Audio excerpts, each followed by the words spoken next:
Teenage Mutant Ninja Turtles has been around since the 80s, but the minds behind Mutant Mayhem may have figured out a way to give us a fresh perspective on the characters we know and love. The concept behind the animation is like nothing you've ever heard of. The cast is full of some of the biggest names in Hollywood, and they pretty much threw the script away and let the actors take the reins.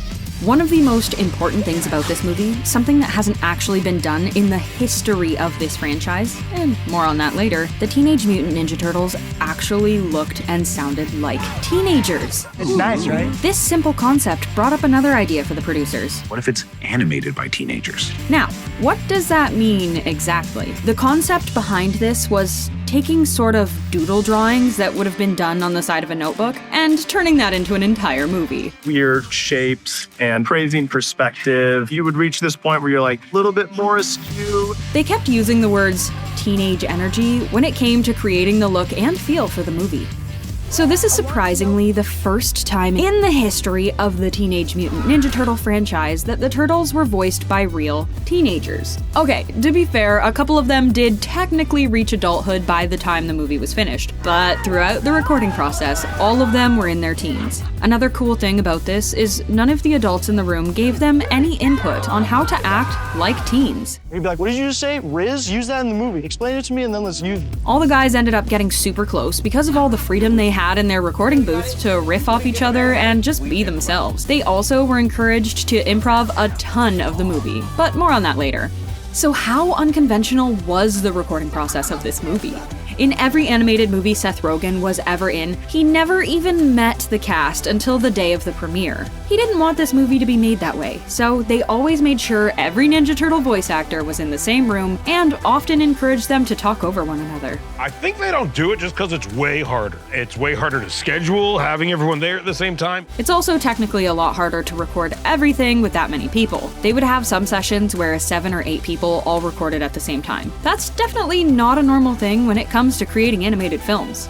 So back to the fact that a lot of this movie was improv. When they first started recording, Seth Rogen wasn't super impressed by the scenes where everyone was essentially just reciting their lines as they were written in the script. He couldn't really put his finger on what it was, but it just felt really rigid. It wasn't until he overheard the boys hanging out in the sound booth together and just hanging out eating snacks that he got his big idea. We should throw out the script and just tell them what the scene is and have them all just like scream at each other. It kind of turned into a natural flow of the movie, even when they would bring other characters in. They just sort of riff off each other. Apparently, Seth Rogen would just throw out a topic for them to argue and banter about, along with the rundown of what the scene was, and then everyone would just wing it.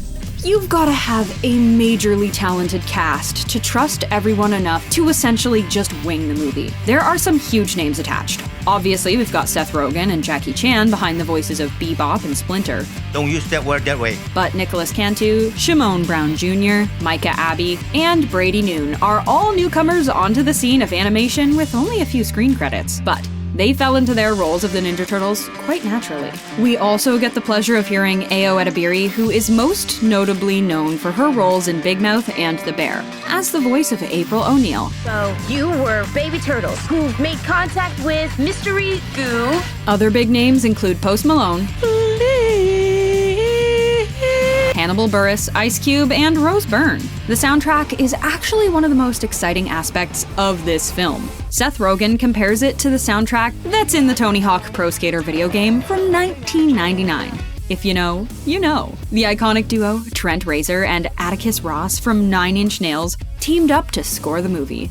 They previously worked on the score for The Social Network together, which won an Academy Award for Best Original Score, and The Girl with the Dragon Tattoo, which won a Grammy for Best Score Soundtrack for Visual Media. They also collaborated with Jon Batiste on Pixar's Soul, which walked away with both an Academy Award and a Golden Globe for its soundtrack. So yeah, the bar is set pretty high for Teenage Mutant Ninja Turtles Mutant Mayhem's score. Teenage Mutant Ninja Turtles is one of the most successful, longest-running franchises ever made, but this Mutant Mayhem gives our beloved characters a majorly fresh twist, with Jackie Chan, Seth Rogen, and other major players behind the screen, an epic soundtrack by award-winning musicians, and the chaotically hilarious improv of 4 teenage boys. What else do you really need? What's your favorite behind-the-scenes fact?